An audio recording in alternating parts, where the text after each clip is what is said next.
I aim to make between $10,000 and $12,000 a month. So I sat down and I figured, here where I live in Idaho Falls, low cost of living area, my base is $6,000 a month. That's what I need. That is my base. And then I like to make between $10,000 and $12,000 a month to feel comfortable and live the lifestyle to which I have been accustomed. And, help my son pay for school. More and more people want the flexibility to earn money outside of a traditional office setting. If you're interested in part-time money, side hustles, or full-time work, the number of opportunities to work from anywhere is growing. On our Work From Anywhere segment today, we're going to interview Miranda Marquit. Miranda is a financial wellness expert, freelance writer, and professional podcaster. Today, we're going to discuss how she got started as a freelance writer and the steps others can take to make a healthy living at home as a writer as well. Welcome to the show, Miranda. Thanks for having me, Andy. I'm excited to be here. Absolutely. Well, you and I have connected in real life, so we figured we'd do the non-IRL today as well. Does that sound good? I stayed at your house. We went sledding down a hill. Actually, in this room that I'm currently recorded in, you've been in this room. Absolutely, yes. So let's keep the conversation going then. So Miranda, talk to us about what your motivation was for getting started as a freelance writer to begin with. Yeah, so this was almost 20 years ago, actually, a very long time ago. And at the time, my son, who is now 21, was a toddler. And my then husband, who I'm now divorced from, my life is so different now, was working on his PhD. So I had this toddler at home and was trying to figure out what I could do with my master's degree in journalism to make some money without having to spend long hours working as a newspaper reporter, because while I got my journalism degree with this idea that I was going to do investigative, hard-hitting journalism, that is not practical when you need money and you have a toddler. So I started looking around and started getting into online freelance writing, and that's kind of how it got started. That's great. That's awesome. Yep, hit up the online job boards and applied for a bunch of stuff, and here we are. Absolutely. 21 years later. I love that. So at what point in that journey did you say, okay, not only is this going to, be something where I can earn some money, but I can actually make a decent living doing this? When did you realize that throughout the journey? Oh gosh, probably about 6 months in, honestly, Yeah. Pretty quickly, mostly because at the time, this was 2005, right? So this is 2005, and there was like this huge ramp up for online content because it was like just at the beginning of blogs as marketing, all of that kind of stuff. And so it became very evident very quickly that if you could provide content online, then you could pretty much just write yourself a check every month for, as much as you wanted, as much work you were willing to do, you could do. So that became evident pretty quickly. And even today, there's still a lot, because now it's just, the content machine needs to be fed. And so, and as odd as it is, the writing is still a big deal. Writing is still very important, even though like video and audio are all also rising in importance. Writing still has its place. So it's been great. That's incredible. Now, you said you started this when you had a toddler at home. When did you find that time to be writing? I mean, was this during naps in the beginning, or was this just like, hey, I'm going to work as many hours as possible in order to make the money that I need? Yeah, so I got up early. One of my first regular clients was actually a company that was British based. And so I actually had to get up early and cover the closing of the FTSE, the London market, like the FT, the index that's on the London market anyway. But I would have to get up early and cover that, and then cover the opening of the New York Stock Exchange. So I was up at like 5 a.m. at first and just, ramming through those regular things. And then my son would get up and, we'd do things. And I did make it a point. One of the things I did do, and this was way back in the day when childcare was not the nightmare that it is today, but I could actually afford to have my son go to daycare, preschool, uh, for 2 days a week for 4 hours. So I put all of my like really deep work that had to be done, like the most important work, I scheduled that for Tuesdays and Thursdays between between what did I send him in there? I think it was like 10 a.m. to 2 p.m. or something. I don't know. Don't quote me on that. It was 20 years ago. But yeah, it was, okay, we're going to send you in here and we're going to do this between these times. And that's when I said, okay, this is when I have to do the work. And one of the things that I think a lot of people, when we talk about working from home or doing a freelance side gig or any sort of work from home work, we're like, oh, well, we don't have to take the kids to daycare. We don't have to do any of that kind of stuff. And you can make that work, but it's very difficult. And if you have a way of maybe like a co-op or something where you can just carve out like a few hours a week where you can have that work where you can really focus, it's very helpful. And that was one of the things that was most helpful for me, was being able to say like, okay, I make enough money that I can send him to preschool or slash daycare 2 days a week and do that for 4 hours. So 8 hours a week. I know that I'm going to have some very focused time that I can work on the most important client stuff. Everything else I can do at 5:30 in the morning. I can do during nap time, whenever, here and there.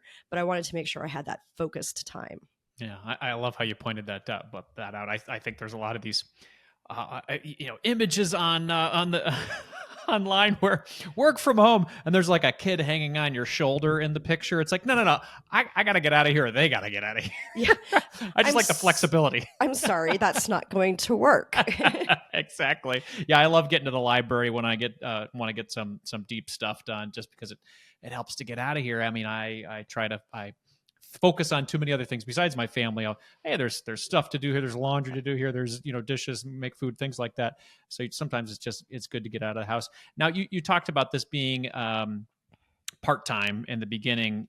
You weren't doing another full-time job on top of this. This wasn't a side hustle on top of this. Was like, hey, I need to make some money. And this quickly became your full-time, Yeah. gig. Yeah. So I was very fortunate in that way. So my ex-husband, when we started this, we had moved to a low cost of living area for him, and he was working on his PhD.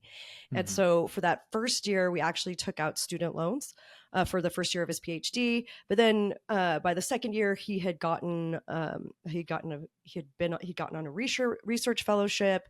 He was teaching, grad classes. And so we didn't need his student loans. And so he was making a little bit of money to help support that. And so we just lived super frugally on student loans and what I could make as a freelancer, and then kind of move from that and kind of ramp up. And technically speaking, today I work less than I did then. There you go. Yeah. Which is not a Tell me bad about thing. that. I am not sad about it. What's your typical hours worked per week over the past couple of years? Yeah, so client work, I always have to divide this up, right? Because Sure. Actual client work that I do, I try not to do more than 2 or 3 hours a day. And so we're looking at 10 to 15 hours a week of client work. Yep. And then I have the fun things that I do, like my podcast with Sarah that you were on, and like other little project things, like, courses or the little velas that I write, or just little things that I like to do. And then I like to volunteer in my community and do all this other stuff. And so a lot of the time I talk about how this freelance lifestyle and being able to have grown it to this point allows, like, it basically subsidizes everything else I want to do with my life.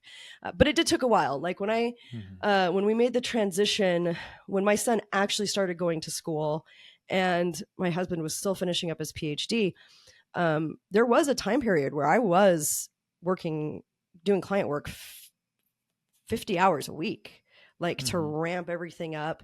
I wasn't getting paid as well as I should have been.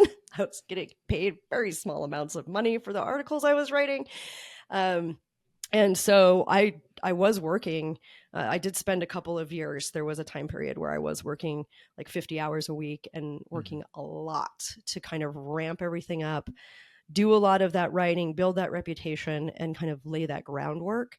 And so I think it's important to note that, like, even though right now it's pretty cushy, it did take, like, there were definitely years in there where it was a lot of work and a lot of grinding it out. Absolutely. Yeah. And, I think as you've talked about probably in the past is that's something that you have the choice to lever up or lever down based on your needs during the time, which can be maybe different from a full-time job where it's like, okay, if I really want to make a lot more money, I'm going to crank things up with freelance writing. Would you agree? Oh, 100%. Yeah. Um, it's one of those things where it's like, and it is hard. I mean, when you're first starting out as a freelancer, like, you have to apply for a bunch of jobs. Like, you're hitting the job boards. And well, Hmm. today, the LinkedIn wasn't a thing that I did back then, but today it's like you're open for work, you're checking the LinkedIn, you're looking at the little freelance writer alert thing, and all of that kind of stuff. So, there is a lot of that where, to start out, just like any other entrepreneurship venture or any other self-employed venture, or however you want to term it, you're gonna have to put in a lot of upfront effort and work before you start seeing results. And that's the same with this. But like you said, you can ramp it up or ramp it back. We're kind of talking, I'm at the tail end of an illness right now. And lucky for me, I was able, like, I had this wild hair in January where I was like, I feel like I really want to get stuff done. And that was last week. And I got a lot Hmm. of stuff done last week, which turned out really good because I was sick this week. And Yeah. and that's kind of one of the trade-offs too. But also, like, if I want to make more money, then I go out there and I pitch more clients and I look for more clients and I accept more work. If I am, like, last year, I went to China for 2 weeks. If I'm going to China for 2 weeks, well, then I let my clients know ahead of time and say, hey, instead of doing 6 articles this month, I'm only going to be able to do 3. And then I can scale that back a little bit and enjoy my trip to China. So it is very nice that once you get established and get that reputation, then you have a little more flexibility to ramp up and ramp back depending on your needs. I love it. Yeah. Now, so you've talked about this 10 to 15 hours of client work, and obviously you got a lot of other things are going on as well. What would you say you make on average per month as a freelance writer now? I aim to make between $10,000 and $12,000 a month. Uh, Awesome. so I sat down and I figured, here where I live in Idaho Falls, low cost of living area, um, I I need, my base is $6,000 a month. That's what I Hmm. need. That is my base.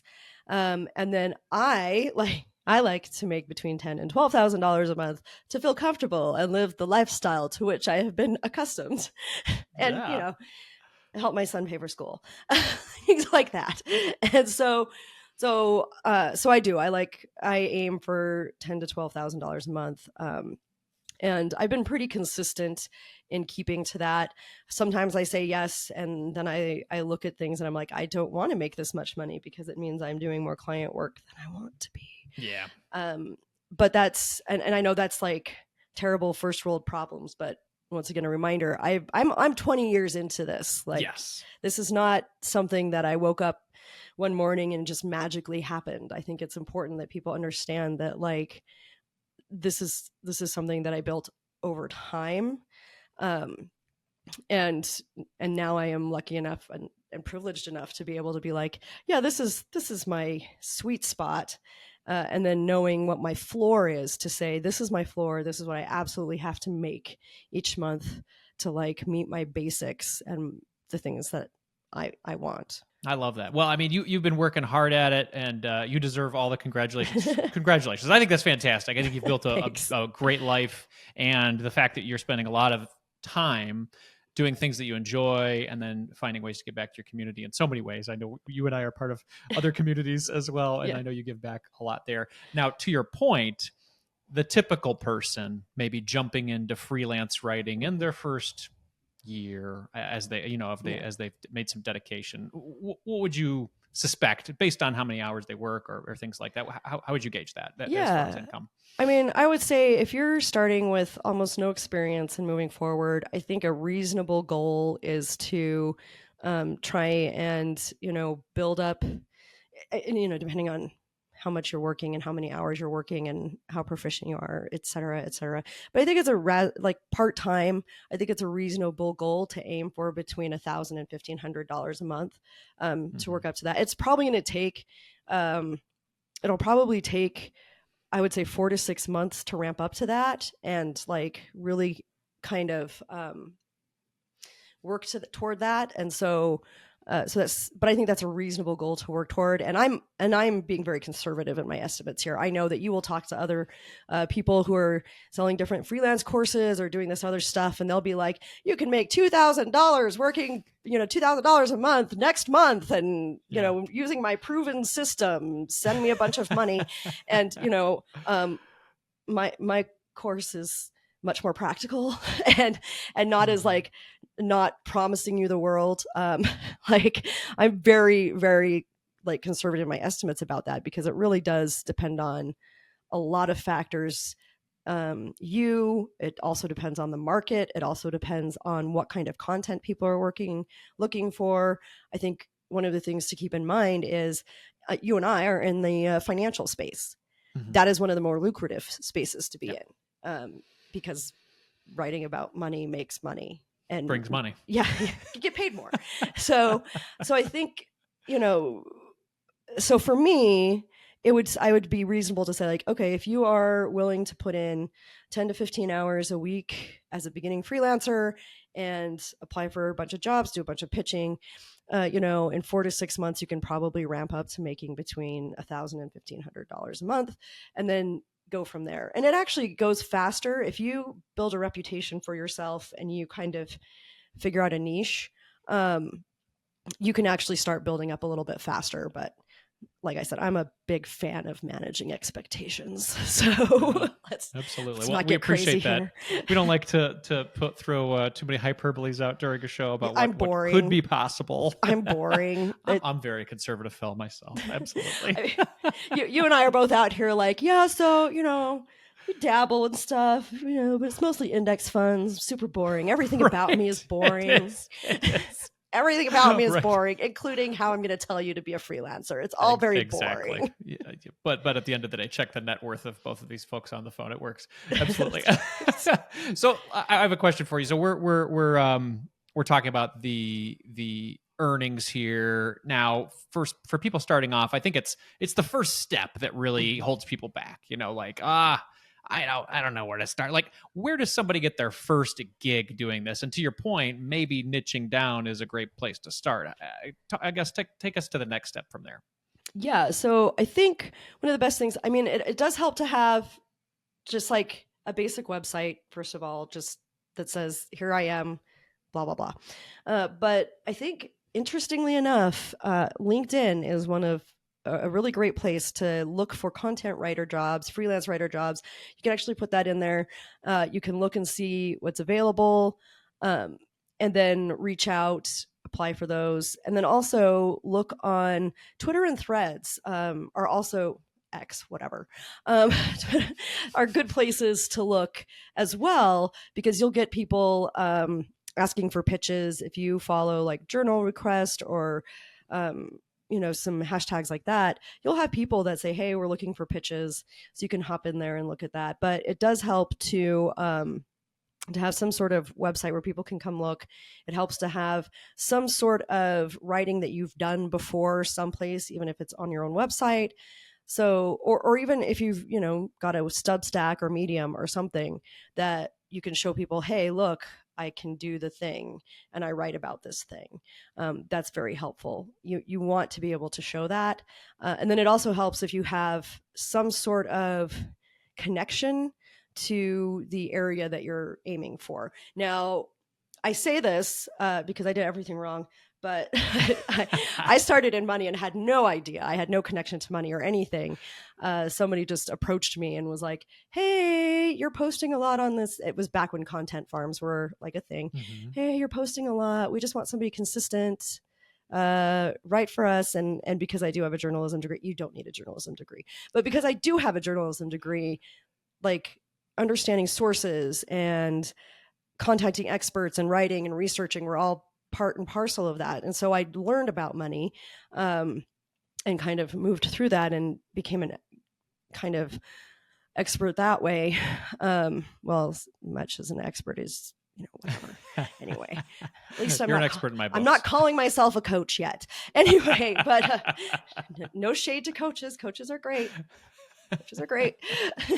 but no, but like, I think that, it does help though to have some kind of connection to that. And like, if you want to write for, like I've helped nurses who want to, do some more writing. Like I've helped them find, let's find some like industry health tech websites or publications to get started with, because you are in healthcare and that's something that you're knowledgeable about. So it makes more sense for you to go do that instead of trying to break into writing about money or something like that.